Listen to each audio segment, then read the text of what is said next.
laiguana.tv. 10 años de verdad.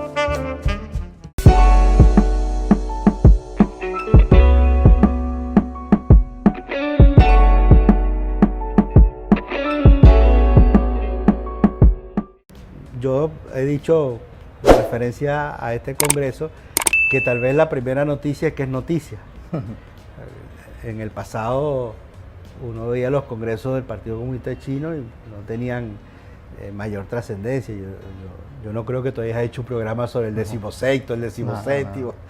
Entonces, bueno, hoy hay un interés y eso es expresión de la influencia que está teniendo lo que ocurre en China, en el resto del mundo, y es expresión clara de el papel cada vez más preponderante que tiene China en el sistema internacional, que como tú bien dices, no solamente este congreso tiene repercusiones internas, sino que también hoy, dado el papel de China en el mundo, también tiene repercusiones internacionales. Ahora, en la propia definición que ellos hacen, porque esto es importante, Clodovaldo, tú decías que lamentablemente hay poca gente que quiere conocer y estudiar a China, pero eso es lo menos malo. Lo más malo es que hay gente que se pone a analizar a China sin conocerla. Sí. Entonces, ¿qué pasa? Que lleva a los que te escuchan, a los que te ven, lo lleva a conclusiones equivocadas. Porque China, yo digo, Clodovaldo, que las relaciones internacionales como metodología no te alcanzan para estudiar China. Porque China es mucho más que un país. Las relaciones internacionales te permiten, la metodología de las relaciones internacionales te permite estudiar un país, una región, los vínculos. El problema es que China es más que un país, una civilización. Entonces tú necesitas estudios interdisciplinarios, porque tiene que ver con elementos de la sociología, de la cultura, de la historia, de la economía, etc. Y efectivamente hay especialistas en las relaciones internacionales que pueden tener la capacidad de englobar todo esto, pero es muy complejo, muy complejo. Entonces, en el caso específico del socialismo con peculiaridad de China, según las definiciones que hacen los chinos, esa es otra cosa que es importante, no tratar de analizar a China a partir de lo que nosotros pensamos, porque ellos tienen una lógica totalmente distinta. Sí. Entonces, ellos plantean que el socialismo con peculiaridad de China se inició en el año 78. Con Deng Xiaoping. Con Deng Xiaoping. Pero incluso antes, uno de los motivos del conflicto entre China y la Unión Soviética era precisamente que China se negó a copiar el modelo soviético. Exacto. Y ahí empezaron las contradicciones entre China y la Unión Soviética. Porque China entendió, sin que tuviera una definición ya de socialismo con peculiaridad de China, en los hechos sí la había.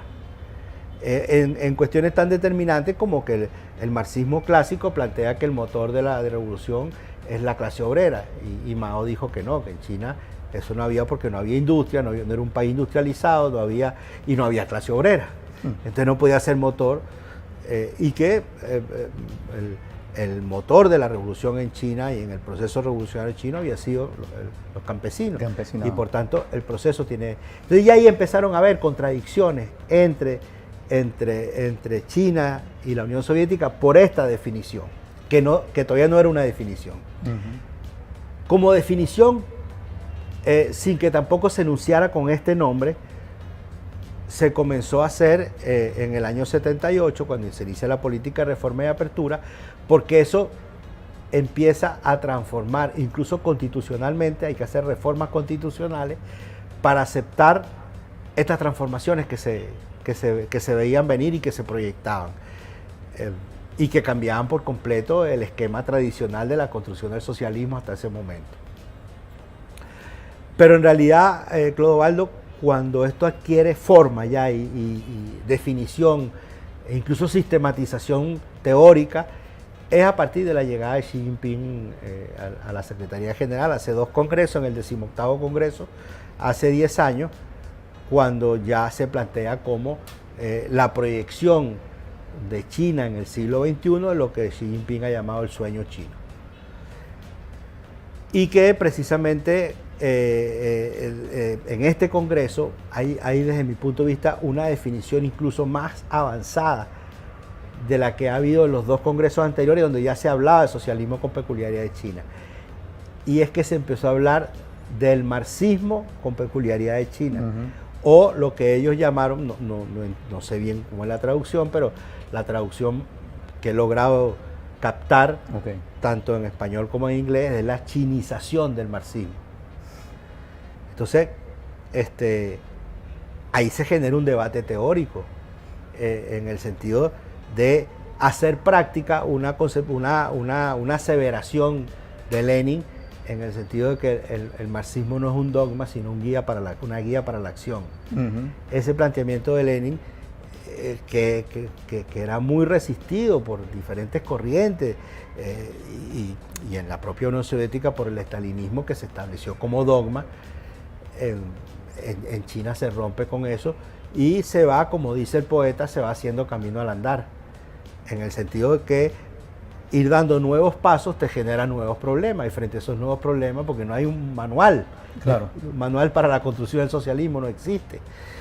Entonces te vas enfrentando a nuevos problemas. Por ejemplo, el gran desarrollo económico de China es muy importante porque se elevó mucho el Producto Interno Bruto, a tal punto que hoy el Producto Interno Bruto per cápita es de un país de desarrollo medio.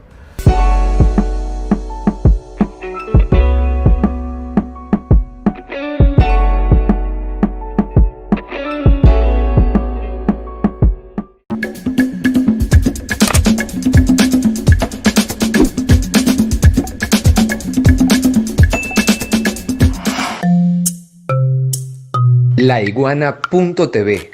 La verdad